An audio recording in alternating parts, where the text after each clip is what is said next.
Robert Turley, and you're watching Feminine Wealth TV, the show that uncovers the diamond tips on creating truly conscious wealth from game changers, world shakers, and wealth creators. I'm joined on the show today by Natascha Moy, who's the founder and director of Girlpower Goddess, and Natascha can only be described as a total world shaker. Welcome to the show, Natascha. Thank you, world shaker. That's a very big title. It's a huge title. To me, you totally are. You know? I think so. Sometimes I feel a little bit small. Well, I think we all feel like that. But, you know, I mean, Natascha has two radio shows, wildly popular radio shows. One called Food in Focus and the other The Eating Show, which is all about women, which I absolutely love. I like them both. They're both fun. I like the Food and Wine Show because I get to drink the wine and eat the food actually in the studio. In the studio? Yes. I've actually been on that show and it is hilariously good fun. It is good fun, Yeah, isn't it is it? good fun. We have all the celebrity chefs, and Eden's amazing because during the Eden show we get to interview some remarkable women, some truly incredible women. What, like me? Yes. I believe you were actually presenter with me for quite some time, and you did your own interviews. I did interview some remarkable you did. There are at least 4 or 5 fantastic interviews that you've conducted on the Eden show. They were good, actually. Yeah. And you know, it was a lot of the inspiration behind this show that I really enjoyed doing that. So it really led me on this journey to do this show. So that's good. I'm glad that we've sprung you into something. And that's what the whole idea about Girl Power is. It's about giving people opportunities and allowing them to own their future and do things that they might not normally have a chance to do, and see if they love it or not. Absolutely. And you know, look, I always start the show, I like to tell everyone why I chose my guest and sort of how I first met my guest. Don't tell them I paid you. Paid me to say those. So a couple of years ago, a friend of mine was asking, a mutual friend of ours, kept hounding me, you have to come to this event, it's called Girl Power, and I was like, I'm too busy, I don't know, I'm not interested. So eventually, anyway, I decided, okay, I'm going to go. And honestly, it was the best decision I made, because it was seriously, and Natascha knows this, it was such a pivotal moment for me in my own entrepreneurial journey, because it just, again, opened up this whole world to me that I wasn't really aware of. I got introduced to you and we started brainstorming ideas and working on some really cool projects together, and I was a little bit involved in Girl Power for a while and the genesis of that. So it's been an awesome journey so far. I think what's quite interesting about your journey is that when we originally met, when you came to Girl Power, which is what happens when a lot of people come to Girl Power, is that they are in a transitional phase. They know that they're good at what they do. They like what they do. But they also know that they want more out of their lives. And they want to often do things on their own. Sometimes it's quite hard putting what you have as a skill into an idea, a business idea. So being able to actually take that forward. So what happens when you and I met was that just by communicating, we crystallized what you were truly brilliant and passionate about. And what we realized was that you had this phenomenal skill that most women would never dream about having. And I sort of assumed, I mean, I had this, and a lot of women would suffer from this, would be assuming that, doesn't everyone know what I know? You know, that my IP is kind of, you can find that out anywhere. Well, we take our own knowledge for granted. Yeah, we do. Yeah. And we take our own skills for granted, which is why so often in a job environment, people are too frightened to get another job, because they become so desensitized to their own knowledge and to their own power. And their own value. Exactly. So what we do is, at Girl Power, is try and build your belief system, build up how you feel about yourself as a woman and what you believe and what you're passionate about. It's also, I don't believe that you can just make a business out of passion. I don't necessarily believe that. I believe that you need some skills around your passion, and often what you find is that you're often passionate about something that you are quite skilled at without even realizing you have skills in that area. So I'm not one of those believers who say you can be anything you want to be at any stage in your life. I think that you can be anything you want to be within some reason. You know, you might not be able to be a rock star, but you could be the rock star's manager. Or you just could be a rock star in your own life. Your own rock star. Exactly. It doesn't have to be singing. Exactly. Look, I'm fascinated. And you know, we've had this discussion off air before, the name. So Girl Power, well, it's Girlpower Goddess is really the name, but when we originally started out as just Girl Power. And I have to admit, I was very challenged by the name. I remember thinking it was so girly and what did it mean about me? But then when you tell the story of why you chose the name, it just completely changed it for me. So I'd love you to just give us an insight into where that came from. Girl Power started as Girl Power, and I launched the business one night at 11 o'clock at night. A friend of mine wanted to do a networking thing with me. She was pushing me to get it organized. I was a little bit reluctant, and I thought, you know what, let me just do it. If it fails, it fails. You know, if it doesn't, I didn't go into it with as much strategy and thought as you might sometimes go into businesses. So I sat down and I thought, I want to be like a superpower. I'd like to be, you know, like a Wonder Woman or a, you know, Wonder something. Woman. And I actually love that. Yeah, image. exactly. I was thinking about that, and then I thought Girl Power, and then I thought Catwoman, because to me, Catwoman is she's super sexy as well. Oh my gosh, she's got the heels and then a whip and the whole thing, you know. But she's so independent, and she's, you know, and she saves people, and she can fight, and she's, you know. So I thought about her, and I thought, that's what I want for my logo. I want a Catwoman for my logo. And I thought, what does Catwoman represent to me? She represents girl power. She's very feminine, she's feline, but she's youthful. And yet she's powerful. And so I thought, it's that mix of feminine but powerful. It is. That's and that essence of that, really. Exactly. Girl power for me is about taking the girl inside all of us, which is feminine and vulnerable and youthful and excited by life, and teaming it with a powerful woman. And you land up with girl power. And then what I did discover was that a lot of people did feel that it might have been a bit too feministic, and they were worried about the way it was being perceived. Well, it's a bit Spice Girlsy, you know, the whole girl power thing back in the 90s, you know. I think I grew up with the Spice Girls, so for me, I was a bit like, you know.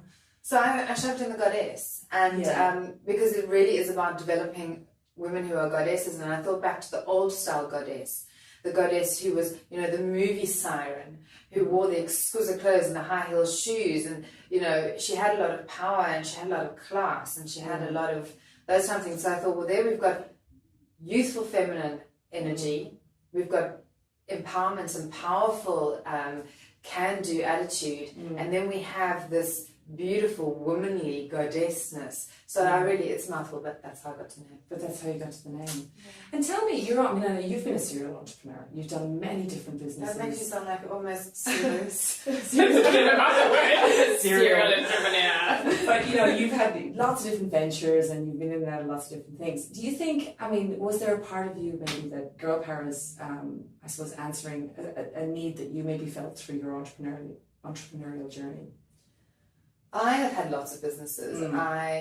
I never thought I wanted my own business. I started with a journalism degree. I just wanted to work in magazines. It was all I ever wanted to do. I got my first job in magazines and publishing, and I stayed in publishing for years and years and years. And I was forced into starting my own business when I had my first child.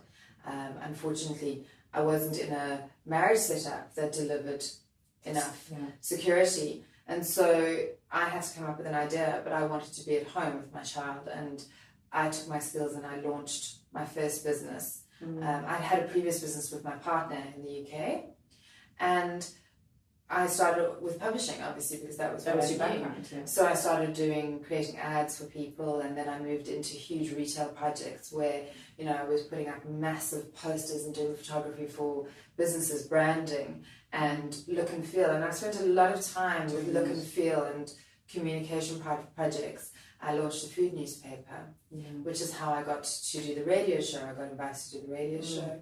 And I then have just sort of continued on that vein, but nothing felt good.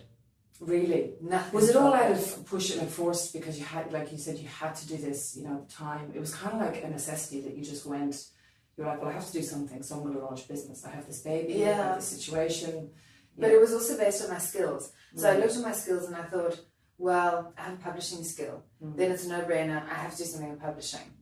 And then when I did the radio show, I thought, well, I'm in food, and therefore I should be doing a food business, because the food is where my skill base is and my network is.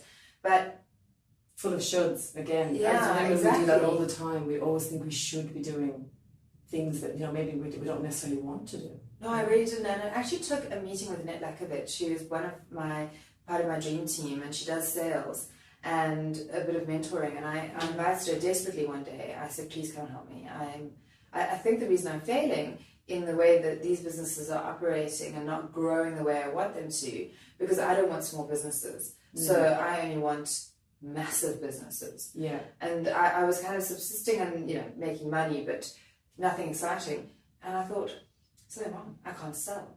And when we sat down, she said, what do you really want to do? And I thought, well, I don't really like food that much. I love eating it. I love What I like doing is talking to the people who produce it. Yeah. So I love the radio show. You do love that, actually. Yes. That's where you're fully in your energy, and that's why people. That's why it has such a big following, because people can feel that passion from you. Exactly, and I think all of a sudden a light bulb went on, and I thought, I love women. I love women, not in that way. Because I'm not offending anybody who does. That's for a different show. Exactly, a completely different show, but I love women. I love women and their power. I love their energy. I love the fact that you love the whole feminine. The feminine energy. I do, and I believe that we are the new economy. Yeah. I believe that women are coming into their own, and that we are now the new economy, and I call it the female economy. Yeah, I believe that that's definitely the case. I think there's a lot of people writing on that as well now, and it's becoming, even this year, in the last month, I've noticed a lot more talk about it. So the discussions on the female economy and that term, I guess, started a few years ago, but now it's just gathering pace. It is, and it's different. It's interesting. I remember being aware of the pink pound when suddenly everybody sat up and realized that the gay community had a massive amount of buying power, double income, no kids, exactly, and a huge amount of influence on the jobs that they had, and were very good at what they did. And suddenly there was this power of the pink pound, which is what people were talking about. And a lot of marketing started being angled in that direction, and a lot of consciousness was around it. Now, all of a sudden, there's a lot more consciousness around women, and this term mompreneur. I cannot say it. I hate the term. I don't think it's a great term, but well, it is a certain segment of the entrepreneurial. It's the home-based business moms that are the kids at home, they're just launching things at home. There's a lot of those out there.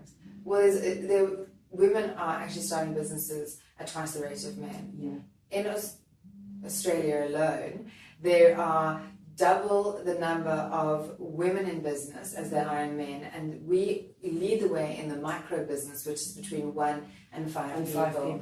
So ideally, you are in this massive economy, and someone like your business, for instance, where you are leading the way with money, it's something that women have never been comfortable with. No, and they're still not, because I know that even with this whole mumpreneur drive, or I like to call it the femtrepreneur, because those are more female entrepreneurs.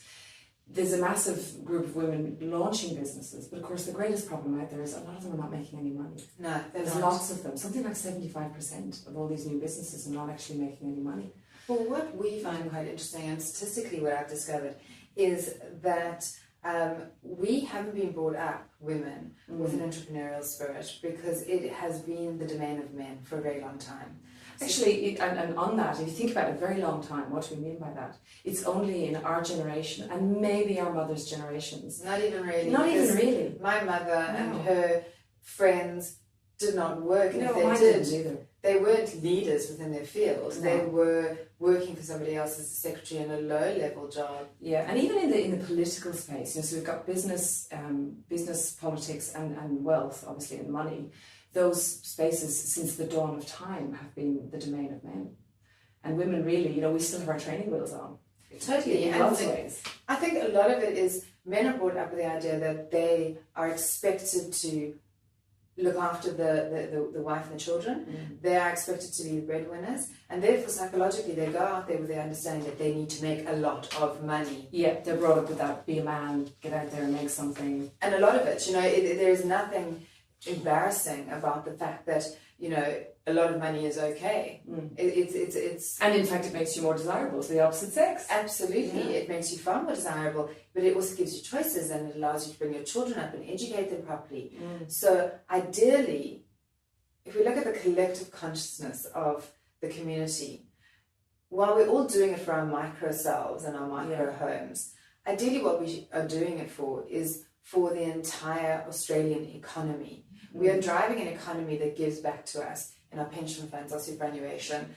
Essentially, if we are driving successful home businesses that are making money, we are booming our economy and we're making it stronger. It's better for everyone, Exactly. including our children. Exactly. And actually, you know, what I find interesting, and I had Debbie Spellman on the show a few weeks ago. We were talking about the connection between self-worth and net worth, and why women's, you know, the thing I hear all the time is, oh, but I'm not in it for the money. It's a passion business. Women were all about serving, giving. But, you know, this is why women are becoming overwhelmed, completely challenged in business, and then wondering why.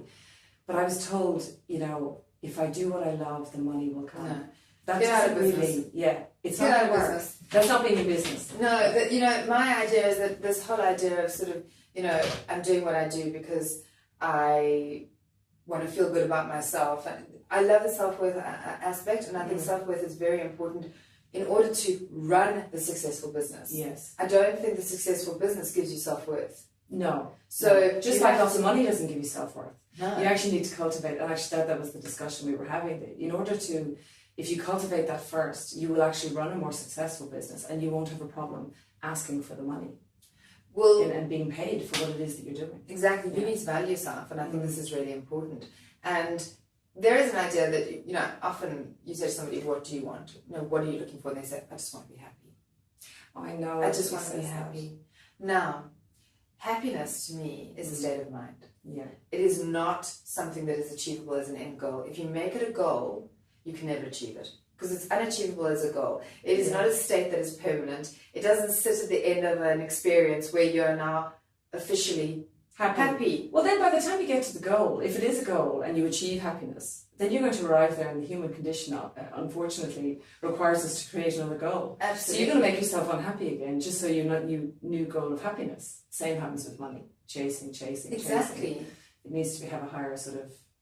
Well, it's a journey, isn't it? I mean, I think the thing about money that I've learned from you, because I've learned a lot of things about money from you over the years, is that money is a fluid item. It moves and changes continuously. It's not something that is fixed. It's not something that is, you know, and it doesn't own you. You own it. Yes. And I love some of the talks that you give about owning money and using money and making money work for you, and that money has no personality. It has nothing. Feelings. It has no feelings. It has no values. And I always say, actually, you know, money, it takes on the values that we give it. So, you know, if money is an ugly thing, it's because we made it so. Exactly. You know, actually, on that, I went to see The Wolf of Wall Street. I love that movie. I loved it. I laughed. Oh my God. And laughed until I thought I was going to cry. I mean, I was in the industry. I thought of in the trading floors and everything. And I thought to myself, oh my God, this is why money is so vulgar. It was the most vulgar movie I've ever seen. But it was terribly funny. It was hysterical. And, you know, I thought about writing about it after the movie. I thought, oh... because people either loved or hated it, you know. But I looked at it and thought, wow, that was no wonder money has such a bad name. I think money in the 80s, which is when that movie was done, and when we had a lot of opulence and a lot of vulgarity around money. You know, you had the advertising industry that was booming, and, you know, they were doing liquid lunches and behaving very inappropriately, and they were just spending it like... It's just the same as the financial industry, actually, but nobody berates the... I mean, there was that going on in that industry as well. Maybe not to that level, but it was similar behaviour. I think the advertisers were more out there with it, so they were more showy with the whole thing. But I think it did get a bit of a bad name at that point. Well, not necessarily a bad name, but I think it was associated with people who have money behave inappropriately. Yeah, and it was very masculine. It was very masculine. And, you know, I have a wonderful friend who is extraordinarily successful. Yeah. And she will be talking at our events. And she has just bought herself a sports car. And I mean, an extraordinary sports car. Top of the range. So we're not talking Porsche. We're talking... right up there. The Uber sports car. And, you know, she's fantastically successful. And she has a very similar attitude to money, to me. She spends her money and she buys herself, you know, amazing things that, you know, and I think there's a misconception. Someone said to me the other day that, you know, the only people that buy sports cars are people who are sort of have small personalities, or Is that a woman who said that? No, it was actually It was a man. Okay. And my response to that is that people who buy sports cars buy them because they're beautiful. And and they're into cars. They are, but they're beautiful. And if you have money, you can afford to buy lots of beautiful things. You can buy beautiful art and beautiful homes. And even more importantly, you can reinvest into a beautiful world. That's, absolutely, And that's what I think people don't understand, is that yes, you might be driving a Porsche Ferrari as a car, but at the same time, there's a big chance that that person is also doing something extraordinarily philanthropic. It doesn't make you a bad person. It doesn't. In fact, it can bring out the best or the worst in people, having lots of money. I've seen rubbish people being with no money. Yeah, it's about the person. It's not about the money. This is the whole thing. It's not money that changes it. And actually, just on that, I mean, what I find fascinating though, and this is more about women, and it is a gross generalization, but women seem to have a problem with saying, I want to make $100 million and I want to drive a Maserati. And I tell that story because I actually heard Natascha say that one day. Many times. I've heard her say that many times, and what I love about it, it's interesting watching people around her when she says things like that, because it will actually polarize a room, and the women will either be, but this is women mainly, they will either be totally like uncomfortable with this, or they're sort of and almost wondering, could I ever wish for that? But what I find really fascinating is that women don't have a problem marrying it or divorcing it. No. So what is it taking it from other people? Yeah. So what is it about women wanting to build epic companies that are worth hundreds of millions of dollars and wanting to be able to buy for themselves amazingly beautiful things, be it art or jewellery or cars, whatever what is that? Is there's an embarrassment or an uncomfortableness with wanting that? Unfortunately, I think women are their own worst enemies, because I can promise you now that if you did that, a man would turn around and say, good on you. But your female friends, they'll be challenged. They'll be challenged, and I'll tell you why. Because women, unfortunately, are not always that nice to each other. Yeah, I know. Why are we like that? Well, ultimately, I find that one of the things about the Girlpower Dream Team is that everybody's extraordinarily nice to one another. And I think it's because all of you women have great self-worth. You are not jealous of anybody else around you, because you are being very successful yourselves. You're following your passion. You're not interested in left and right. You're just going forward with what you have and who you are. And you also recognize that if you are doing it on your own, then you're not going to be doing it at all. You have to have the power of the collective. Yeah. So, but women who are maybe in a position where they haven't launched yet, where they're in a situation where they're unhappy with what they've got, they tend to be less generous with their compliments. They are more interested in controlling their environment, controlling their friends through negativity, and making other people feel uncomfortable, so they keep everyone on the same level as them. And then they never move forward. No. Because I find, I'm a member of the Girlpower Dream Team and just love the girls on that team. But you know what, we drive each other, because we're all, and actually we all collaborated on a book called Success Goddess, and actually shared our thoughts on this. So it's such a fantastic book. Yeah. It's actually called Unleash Your Success Goddess, and which is a title I put in after we had called it Success Goddess. Yeah, so it's actually called Unleash Your Success Goddess. It is, and it's a collaborative work by all the ladies, and they talk about their fears and their successes, their challenges. It's called, we deal with the myths and the mysteries of your industry. Yeah. Very interesting. And actually, every time I read that book, I come away with something amazing. Yeah. Your section's actually very good. I think you wrote a brilliant section. I tried it. Well, I wrote it from the heart, and I wanted to really, and a lot of, I think the myths and mysteries and things that I spoke about in the book actually weren't things that I was standing on a podium saying, don't do this. There were things that I have done myself. And I have found that they were myths or mysteries by actually uncovering and failing myself with money. I think a lot of people look at what I do and they think, well, of course she has it all sorted out because she's been in the financial industry for 15 years. But I have failed financially as well as being very successful. So I know how to sort of, I know where people are at and how people are feeling at various times in their careers and in their financial life. The interesting thing is that no one lives a perfect life. No one has it all together. No one is out there experiencing a dream lifetime experience. Nobody with money, people with money have lots of problems because they need to keep it and invest it and make sure that it works for them. People with no money want it so that they can have choices. There are people out there with tons of money who are sick Yeah, and they can, yeah, you know, and it can't fix them. There are people out there who have problems with their family and their children and will give every cent of money that they have for their children and their families to be in a better space, in a better place. Yeah. So, you know, money is only as good as the way you choose to use it, and the way you choose to use it to help the people around you. And to drive your vision forward. Absolutely. I mean, something I'm very passionate about is, you know, and we'll get onto business models in a second because I'm fascinated by this topic, but money is the tool with which you actually drive your vision forward. And then when you drive that vision forward and you realize what it is that what stamp you want to leave on the world, and you make money by doing that, and then that money can then be used to enable amazing things for society, for yourself, for your family, whatever, you know, but you need to actually use money to drive your vision first. What I always say is that if we could empower all the women in business to make money, can you imagine the community investment that would come out of that? We would land up with successful women who are driving their businesses, who are keeping their families together. Lots of single women who seriously are so struggling at the moment, who are empowered, and then all the social investment that would come out of that, which would be quite incredible. The multiplier effect from an economics point of view, the multiplier effect on the global economy would be huge. Listen, and on society, because I know that women, you know, and again, this is too much of a generalization to make, but I think as women, we do have that sense of, you know, we give all the time to our communities, and I think that if we had more money, and if we were controlling more of the money, then money would actually be channeled in different directions. Absolutely, and you know, to be absolutely honest, not having money is shit. Sucks.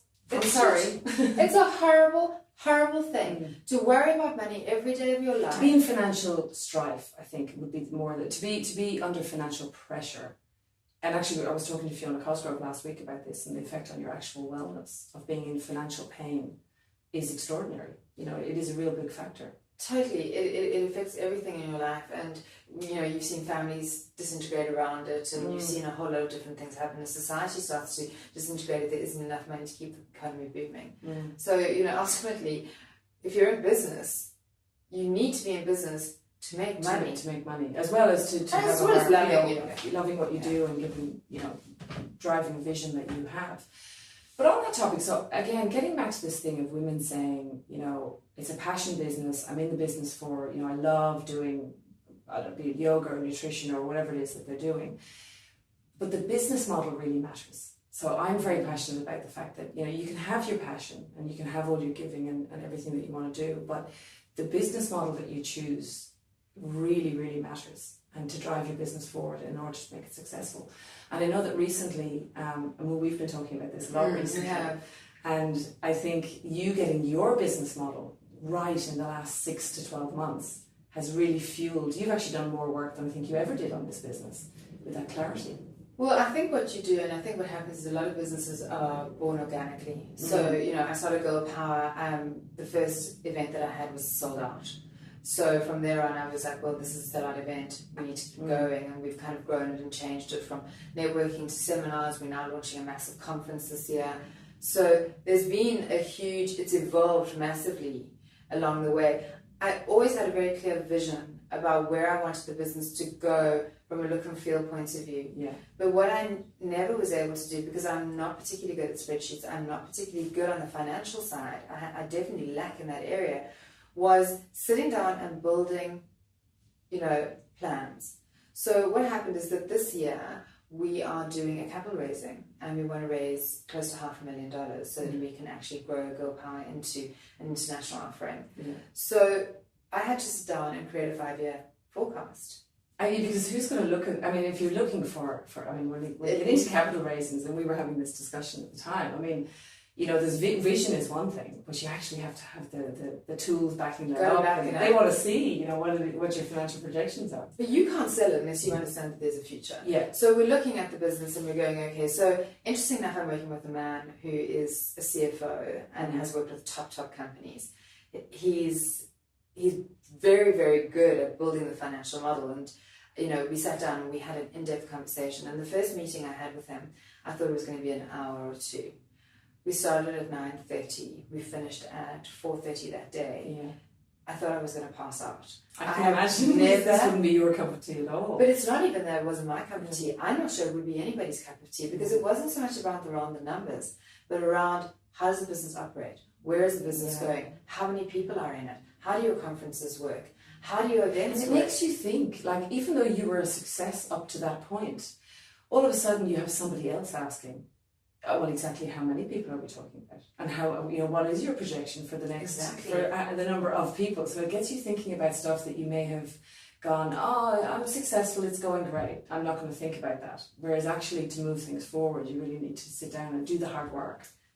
Massively hard work. And I mean, a lot of it's based on percentages. So it's kind of like, you know, you build your database here, and you land up with this number of people who can purchase this over here. So how much is your cost per acquisition? So how much are you going to land up spending to get one person onto your database that is a potential purchaser? How many of those database people will purchase that product? Yes. At which price? And how much does it cost to get that lead? Exactly. So if all the numbers work, then you can all day spend on buying that lead, but you need to know what that conversion rate is. Totally. You know, so you need to look at when would you add on extra staff? Where do you need staff? What staff do you need? How are they going to work? Pay for it? Exactly. How are you going to do all of that? So you're suddenly thinking very differently. It's not just you, your dream team, your content manager, and your passion, and a whole lot of women that love what you do. Suddenly it's a massive big thing. And there is this huge document. I mean, it is a huge document that goes to 2018 and shows a $40 million income in 5 years. Did that scare you? Well, I know for you it probably didn't scare you. I was so excited. You fell off the chair. I fell off the chair. I was so excited because you know what that means. Yeah. That means if I exit this business, which is what you would want to do if you were going to grow a big business, I could sell it for over $100 million. And well, that's the thing, you know. I mean, I think there will be, and I know there's going to be women watching this who are going to go, oh, they're starting to tune out now because they're thinking, I'm not really into that sort of thing. But the reality is that if you have a business venture that is, you almost have, I think if you have a passion that is big enough and you have a business model that really works, and you also have a deep desire in you to create massive change in the world, you almost have a responsibility to really go for it and to really get that money into the right hands, so that then you can do something that you know that maybe would like light your soul up and leave a legacy on the world. Absolutely. I think one of the things though is that my style of business is really about educating, entertaining, inspiring women and connecting them. So whether I'm involved or not is immaterial. The business itself, the brand that we're creating, is one of connection, of love, of growth. Well, it's a community. It is a community. So the idea is that is going to grow and change and move the way a movement moves. Yeah. And I was very clear about the fact that while I love it and I'm passionate about it, it needs to be able to live without me. It has to be able to succeed and grow, have its own energy to grow. Well, because it's bigger than you. It is bigger than you. And I think maybe some of us actually, we'll talk about myself included in this, would sometimes it's hard to separate yourself and your own vision from the vision of the community and what they want. Yeah. You know, and speaking of vision, what I want to touch on now is, you know, something you're quite passionate about is obviously women who are in domestic violence situations, and Girl Power is quite connected with that whole movement as well. It is something that you're quite passionate about, and you did the 1 Billion Rising event. We did the 1 Billion Rising. I did it. You actually helped me. Yeah. So the 1 Billion. That's why I'm passionate about it, because I know that it's close to your heart. You know what? You have to have a bigger idea than just yourself and your business. You have to know that you are going to be able to make some money and actually change the lives of women out there. Not only the women who come, you know, my business is a passion business and it's about education and making money, but ultimately we transform people's lives. So we take people who are frightened and guilty and really not feeling fantastic, and we pump them full of energy and passion and future belief and the tools, because you do a lot of skills-based workshops as well, and teaching them it's not just about inspiring and motivating people. It's actually then saying, I'm going to give you those things, take the fear away, or at least teach you how to deal with it, and then give you the skills to actually build something. and to move forward. Well, the dream team's job, which is why I have a dream team, is to educate. So I've taken businesswomen who are incredibly skilled and we've educated. One of the reasons why I think this is so exciting is that the idea is that when this is bringing in it's enough money for there to be a massive surplus, we're then in a position to be able to actually go out and help women who are not in a position to maybe pay. So my biggest issue is around the domestic violence area, where women are left in situations because they are economically challenged. They cannot get away from men who are beating them. They cannot get out of communities where there is violence. And where it's not supported, but it's hidden. It's kept hidden. Exactly, because they are reliant financially. They have children, they're unskilled.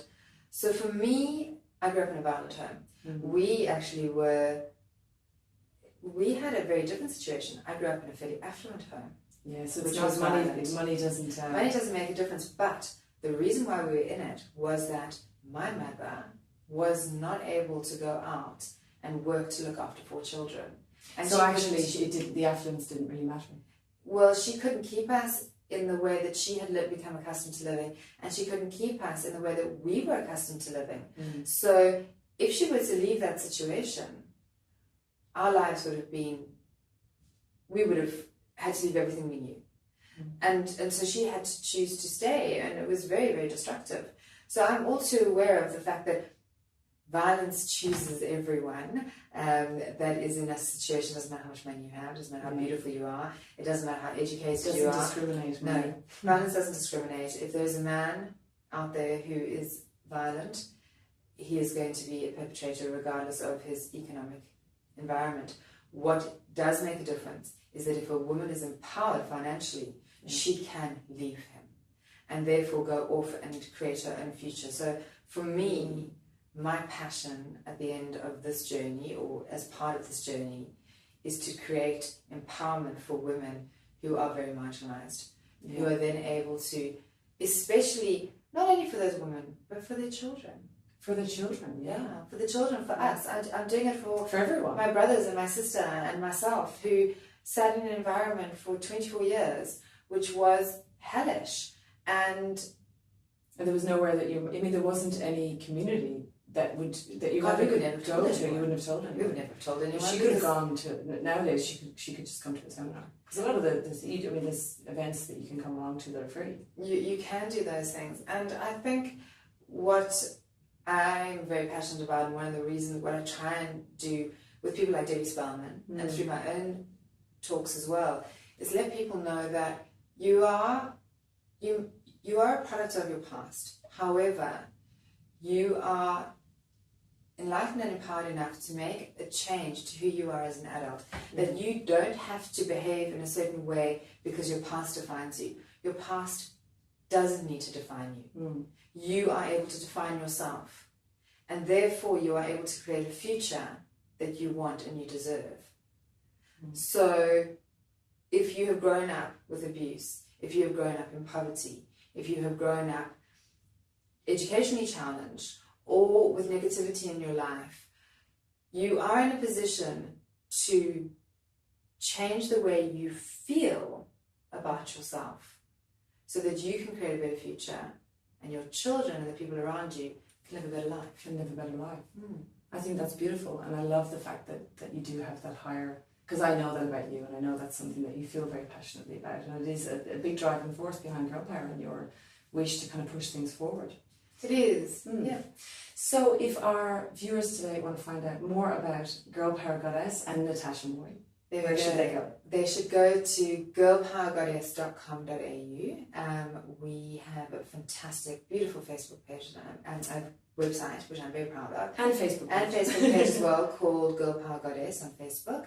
You can follow Girlpower Oz on Twitter, and you can come to some of our events. We've got some amazing events all the time. We're doing Connect and Create Synergy dinners at the moment, where you can have beautiful three-course meal and listen to 2 incredible speakers. We've got that coming up. So we're constantly pushing and pushing and pushing. And if you suddenly decide that you have a fortune of money and you want to be an investor. Yes. Because You that's know where the to other go. thing as well, you know, capital raising for women and women investing in businesses and opportunities. Why are they not investing in opportunities for themselves? Why I think are they it's not coming. doing it? I think it is slowly changing. It's your job to change the way they think and the way they feel about that. Yes. That's your job. I'm going to be watching you. Oh, and that's one of my pushing, missions. exactly. Is to try to push that a bit more, you know, and to bring the conversation to the table and to see what we can do about that. To make us brave. Yeah, that's why I'm challenging women to just think about the business model, because that's there's a bit of a disconnect there. Huge. You know, The money is there. It You is. just got to get the right pitching going. To go back to that business model just very quickly, not only did I do a 5-year business plan, but I also did an executive summary. And it was interesting because when I got the executive summary, which was a 1-pager, I filled it in. And when I sat down with the person who is dealing with building the plan for me, it took 2 days to rewrite To write it. 1 page. Yeah, to rewrite it. It's hard. It's hard work, and that's why people avoid Yeah. it. Ask the questions. Ask yourself questions. Say it out loud. Yeah. Yeah. And would you ask yourself, would you invest in it? I have. Yeah, well, you have. But I've anyway, already no, invested would you in it. ask yourself? So yeah. yes, I think you would invest in it, because if you can invest a couple of $100,000 and make a couple of $1 million, Big numbers. huge numbers. We're not talking about something small. We're talking about massive investment. Yeah. And most people want to exit out within 5 years. Yeah. So, you know, it's There kind you of go. like a no-brainer. It's Anyway, a no-brainer. A no-brainer. Listen, Natascha, it's been an absolute joy. It's been fun. I knew it would be fun having you on the show. Thanks everybody again for watching for another week. And remember that you can catch me later this week on my iTunes podcast called Wealth Unplugged, where I'm going to be taking my key takeouts from my discussion with Natascha today and just having a chat about my views on that. Also, remember to tune in next week when I'm going to be joined by Wendy Mack, and she's going to talk about the power of good marketing and how she's transforming women's businesses into money-making machines with her Smart, Savvy and Rich program. See you then.